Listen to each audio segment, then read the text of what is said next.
Hi everyone, today I'm going to discuss about Prayer of the Woods. इस poem में लिखा है जब विंटर का सीजन आता है तो रात के टाइम बहुत ढेर सारी ठंड रहती है और उस टाइम ठंड के मौसम में क्या काम आता है? ठंड के मौसम में लकड़ी काम आती है। आपको पता है ठंड के मौसम में लोग लकड़ियों को जलाते हैं और उसमें से हीट निकलती है जिसकी वजह से हम लोग को गर्मी मिलती है।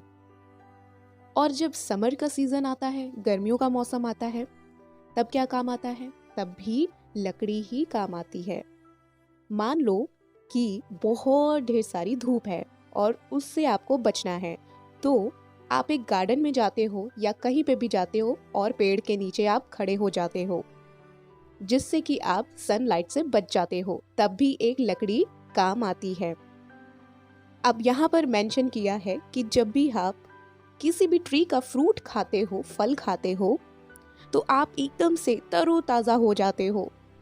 आपको बहुत ही अच्छा लगता है, आप फ्रेश हो जाते हो और उस फल को खाने से ना प्यास मिट जाती है। अब यहाँ पर लकड़ी बोलती है कि जो हाउस होते हैं ना बहुत बड़े बड़े, उसको कौन संभालता है? उसको एक लकड़ी का जो पिलर होता है वही संभालता है। और जो टेबल होती है और उसका जो बोर्ड होता है वो भी लकड़ी का ही होता है। और जो बेड होता है ना जिस पर आप लेटते हो वो भी लकड़ी का ही होता है, उसको भी लकड़ी से ही बनाया जाता है। और हाँ, जिस नाव में आप ट्रैवल करते हो, सफ़र करते हो, वो भी लकड़ी का ही होता है, उसको भी लकड़ी से ही बनाते हैं। अब आपको पता है जिससे हम लोग मिट्टी को खोदते हैं तो उसका जो हैंडल होता है वो भी लकड़ी का बना होता है। हमारे घर का जो डोर होता है वो भी लकड़ी का ही होता है। और जो छोटे बच्चे होते हैं ना, न्यूबॉर्न बेबी, उसका जो छोटा सा झूला होता है जिसमें बच्चे को लिटाया जाता है वो भी लकड़ी का ही बना होता है।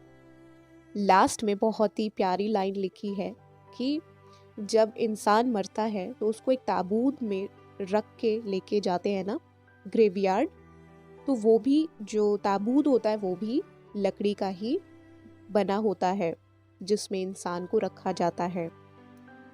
अब यहाँ पे लिखा हुआ है जो लकड़ी है ना वो हमारी दया का ब्रेड है। और जो फ्लावर होते हैं ना वो भी लकड़ी से ही आते हैं।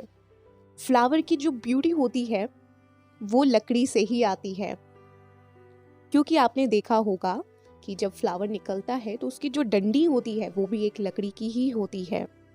तो इसमें यही बताया है कि फ्लावर की ब्यूटी भी एक लकड़ी से ही निकलती है। अब नीचे की लाइन में एक लकड़ी ना रिक्वेस्ट कर रही है, वो बोल रही है कि जो भी लकड़ी से गुजरे, किसी भी पेड़ के सामने से या किसी भी प्रकार की लकड़ी से गुजरे, तो वो ना लकड़ी को किसी भी तरह से हार्म ना करें, किसी भी तरह से नुकसान ना पहुंचाएं, क्योंकि लकड़ी से ही ब्यूटी है। सो इस पोयम में यही बताया है कि जो लकड़ी होती है उसका कितना इस्तेमाल होता है और उसी से ही ब्यूटी आती है, निकलती है। हर जगह लकड़ी का ही यूज किया जाता है। सो यहीं पे पोयम फिनिश होती है। आई होप कि आपको ये पोयम समझ में आई होगी। अगर आपको ये पोयम अच्छी लगी है तो लाइक कीजिएगा, सब्सक्राइब कीजिएगा और शेयर ज़रूर कीजिएगा। Thank you.